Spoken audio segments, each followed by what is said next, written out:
শাকিব খানের সঙ্গে প্রথম সিনেমা করেই ভয়ে দিশেহারা তানজিন তিশা। হায় হায় হায় হায় হায়, শাকিব খানের সঙ্গে এক সিনেমা করেই যদি ভয়ে দিশেহারা হয়ে যান তাহলে চলবে?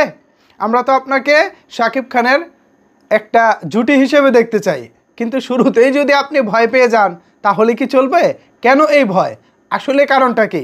তানজিন তিশা তিনি তো ছোট পর্দার অন্যতম একজন জনপ্রিয় নায়িকা ছিলেন, পাশাপাশি চলচ্চিত্রে প্রথমবারের মতো অভিনয় করতে চলেছেন তিনি, এবং প্রথম সিনেমা দিয়েই ঢাকায় সিনেমার মেগাস্টার শাকিব খানকে পেয়েছেন।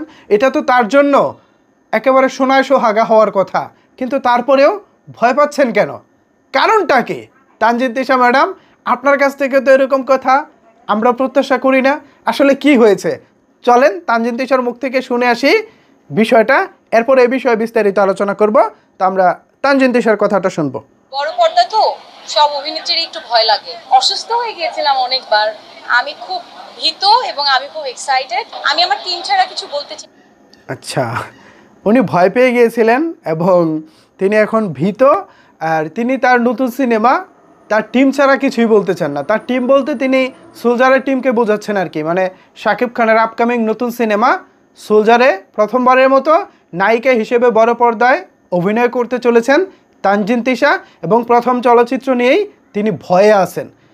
কিসের ভয়, কেন ভয়, এটা পুরোপুরি তিনি খোলাসা না করলেও এতটুকু বোঝা যায় তিনি যে প্রথমবার চলচ্চিত্রে কাজ করতেছেন এটা নিয়ে তার একটু নার্ভাসনেস কাজ করতেছে।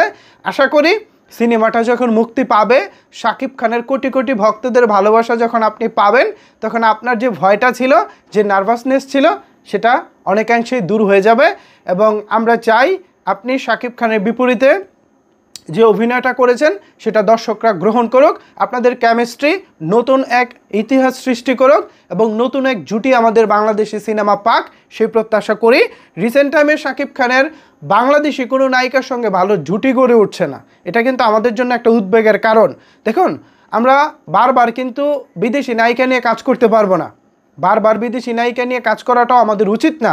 আমাদের নিজস্ব ইন্ডাস্ট্রিকে বাঁচিয়ে রাখতে হলে, আমাদের ইন্ডাস্ট্রিকে এগিয়ে নিয়ে যেতে হলে আমাদের কিন্তু লোকাল নায়িকা লাগবো, দেশীয় নায়িকা লাগবো। তানজিন তিশা আজকে শাকিব খানের সঙ্গে অভিনয় করতেছে, এর মানে এই না তিনি শুধু শাকিব খানের সঙ্গে কাজ করবেন। আজকে যদি তিনি একটা ভালো জায়গায় পৌঁছাতে পারেন, দর্শক যদি বড় পর্দায় তাকে গ্রহণ করে, তাহলে অন্যান্য নায়কদের সাথেও তিনি কাজ করতে পারবেন। সেক্ষেত্রে যেটা হবে, আমাদের যে নায়িকা সংকট রয়েছে সে নায়িকা সংকটটাও অনেকাংশে কেটে যাবে, দূর হয়ে যাবে। সো এতে করে কিন্তু আমাদের ইন্ডাস্ট্রি একটা নতুন নায়িকা পাবে। এমনিতেই আমাদের নায়িকা সংকট ভাই, নায়িকারা যার যেভাবে ইচ্ছা বিয়ে শাদি করে একেবারে যাতা অবস্থা। বিদ্যা সিনহা মিম, নুসরাত জাহান, নুসরাত ফারিয়া, এরপর হচ্ছে পরিমণি থেকে শুরু করে মাহিয়া মাহি, এদের তো ভাই বিয়ের কোনো শেষ নাই, একের পর এক বিয়ে করতেছে আর আমাদের দর্শকদের হৃদয় থেকে উঠে যাচ্ছে। বিবাহিত কোনো নায়িকা দর্শকদের হৃদয় এমনিতেই তো জায়গা পায় না, তার উপরে তারা 2টা 3টা 4টা করে বিয়ে করতেছে। এই অবস্থায় ভাই আমাদের তো নায়িকাই নেই, সো আমাদের কিন্তু নায়িকা লাগবে। তো তানজিন তিশা ম্যাডাম, আপনার ভয় পেলে চলবে না। শাকিব খানের ভক্তরা আপনার সাথে আছে, আপনাকে তারা অফুরন্ত ভালোবাসা দিতে চায়।